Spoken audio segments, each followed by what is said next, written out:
नमस्कार, public news देख रहे हैं आप। पिछले कुछ दिनों से इलाहाबाद हाई कोर्ट से जुड़े दो जज काफ़ी चर्चा में हैं। एक जस्टिस शेखर कुमार यादव, जिन पर भड़काऊ स्पीच देने का आरोप लगाया गया था, और दूसरे हैं जस्टिस यशवंत वर्मा, जिनके घर से जले हुए नोटों का जखीरा मिला था। ये नोट किसके थे, कहाँ से आए थे, क्यों आए थे? जस्टिस यशवंत वर्मा का इनसे क्या संबंध था? कुछ पता नहीं, लेकिन जस्टिस यशवंत वर्मा पर एफआईआर दर्ज नहीं हुआ। सिर्फ उनका ट्रांसफ़र दिल्ली हाई कोर्ट से इलाहाबाद हाई कोर्ट कर दिया गया। दरअसल जजों ने मिलकर एक कानून बना लिया कि किसी भी हाई कोर्ट या सुप्रीम कोर्ट के जजों के खिलाफ जब तक एफआईआर दर्ज नहीं हो सकता, तब तक चीफ जस्टिस की परमिशन न हो। जस्टिस वर्मा के खिलाफ अभी तक सीजीआई की परमिशन नहीं मिली है, इसलिए उनके खिलाफ अभी तक एफआईआर दर्ज नहीं हुआ है। कोई भी भ्रष्टाचार होता है तो पहली शुरुआत एफआईआर से होती है। सुप्रीम कोर्ट ने सिर्फ एक इंटरनल इंक्वायरी बैठा दिया। जांच में जस्टिस वर्मा दोषी भी साबित हो गए। ये इंक्वायरी सिर्फ लीपापोती के लिए था। सुप्रीम कोर्ट ने जस्टिस वर्मा का मामला केंद्र के पास महाभियोग के लिए भेजा था। जस्टिस वर्मा को उनके पद से हटाने के प्रस्ताव को शुरू करने के कगार पर खड़ा कर दिया, जबकि जस्टिस शेखर यादव के खिलाफ महाभियोग लाने की विपक्ष की मांग को खारिज कर दिया है। दरअसल विपक्षी सांसदों द्वारा इलाहाबाद उच्च न्यायालय के न्यायाधीश के खिलाफ महाभियोग प्रस्ताव लाने के लिए जगदीप धनखड़ को 55 हस्ताक्षरों के साथ एक ज्ञापन सौंपे जाने के 6 महीने बाद हस्ताक्षरों का सत्यापन चल रहा है।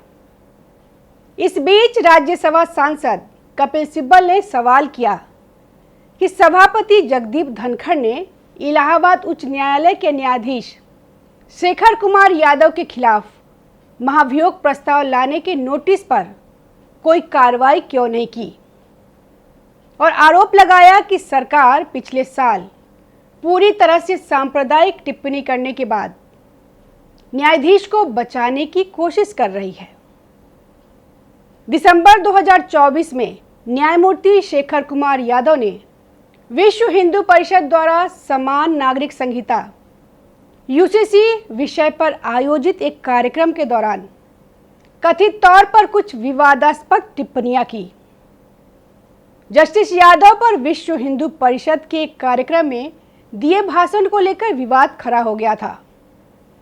उन पर मुसलमानों के खिलाफ आपत्तिजनक टिप्पणी करने और देश को बहुसंख्यक समुदाय के अनुसार चलने की सलाह दी थी।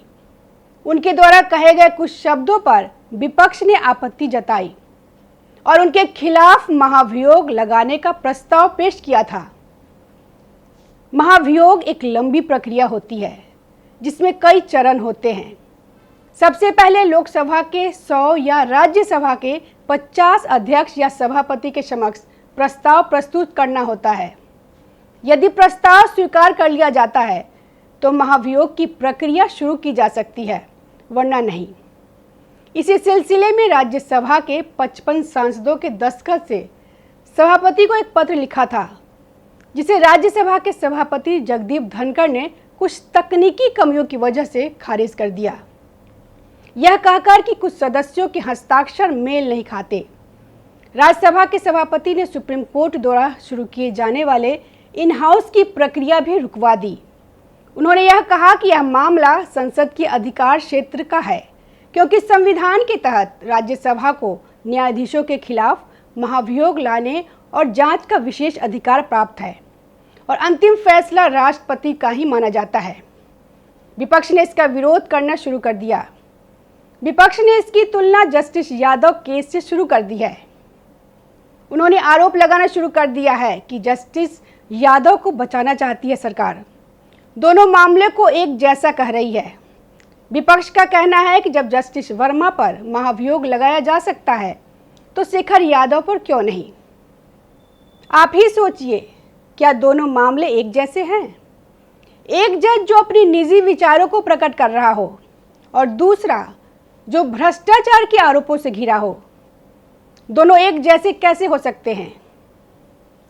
जस्टिस शेखर यादव तो अपने निजी विचार रख रहे थे, देश में एक जैसी कानून व्यवस्था लागू करने की बात कह रहे थे।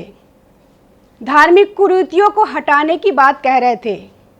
एक देश एक कानून की बात कह रहे थे, जिसे कुछ लोगों ने हेट स्पीच तक कह दिया।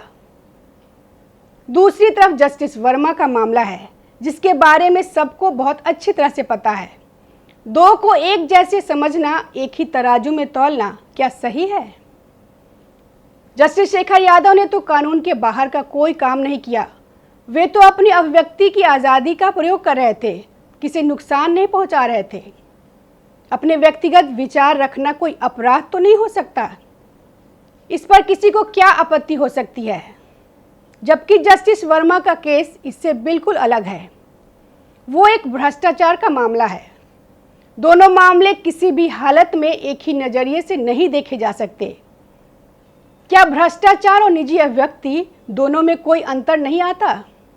यदि नहीं, तो ये अपने आप में एक गंभीर बात है। आप ही सोचिए, क्या दोनों मामले एक जैसे हैं? जबकि जस्टिस वर्मा का केस इससे बिल्कुल अलग है। वो एक भ्रष्टाचार का मामला है। दोनों मामले किसी भी हालत में एक ही नज़रिए से नहीं देखे जा सकते। क्या भ्रष्टाचार और निजी अभिव्यक्ति दोनों में कोई अंतर नहीं आता? यदि नहीं, तो ये अपने आप में एक गंभीर बात है। नमस्कार। ताज़ा खबरों से जुड़े रहने के लिए हमारे चैनल को सब्सक्राइब करें और बेल आइकन को दबाना ना भूलें, ताकि हर खबर की नोटिफिकेशन आपको मिलती रहे।